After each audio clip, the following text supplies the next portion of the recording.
নমস্কার দর্শক বন্ধুরা, বিয়ন্ড স্পোর্টসে স্বাগত। এটা একটা মোহনবাগান রিলেটেড ভিডিও। তবে আপনারা জানেন যে সবাই প্রায় ধরেই নেওয়া হয়েছে যে সাদিকু, আর্মান্দো সাদিকু, এই আলবেনিয়ান স্ট্রাইকারকে, যদিও তার সাথে 2 মৌসুমের চুক্তি ছিল, কিন্তু তাকে হয়তো ছেড়ে দিতে চলেছে মোহনবাগান সুপার জায়ান্ট।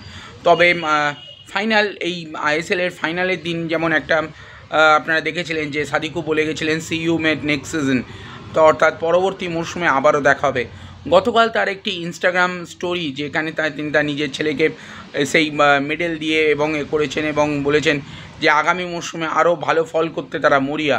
তো এবং সেইখান থেকে একটা জল্পনা তৈরি হয়েছে যে আদৌ কি তাহলে সাদিকুকে আবার পরবর্তী মরশুমে রেখে দিতে হচ্ছে মোহনবাগানকে, কারণ যেহেতু তার সাথে 2 মরশুমের চুক্তি আছে এবং চুক্তি ভঙ্গ করতে হলে একটা তো অ্যামাউন্ট দিতেই হবে, এবং যদি দুই পার্টি রাজি হয়ে যায় সেক্ষেত্রে হয়তো এই ডিলটা ক্যান্সেল হয়ে যেতে পারে। কিন্তু সেক্ষেত্রে সাদিকু যদি রাজি না হয় দল ছাড়তে, এবং তাহলে কি একটা বড় ট্রান্সফার ফি দেওয়া থেকে, বড় একটা ফাইন দেওয়া থেকে বাঁচতে, বা বড় একটা অ্যামাউন্ট সাদিকুকে দিতে হবে মোহনবাগানকে, তো সেই বিষয়টা থেকে বাঁচতেই কি মোহনবাগান তাকে রেখে দেবে, এই নিয়ে জল্পনা শুরু হয়েছে।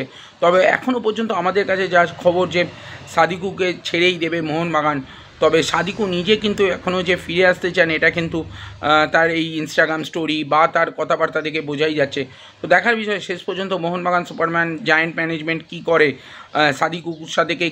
সাদিকুর সাথে কীরকমভাবে ডিলটা কমপ্লিট করা হয়, এবং সাদিকুকে ছেড়ে দিলে তাদের কোনো ক্ষতিপূরণ দিতে হয় কিনা, সেই বিষয়টার দিকেও নজর রাখা যাবে। তবে একটাই বিষয় বলে দিই, মোহনবাগান ম্যানেজমেন্ট কিন্তু সাদিকুকে ছেড়ে দিতে চাইছে। বাকিটা কী হয় দেখা যাক।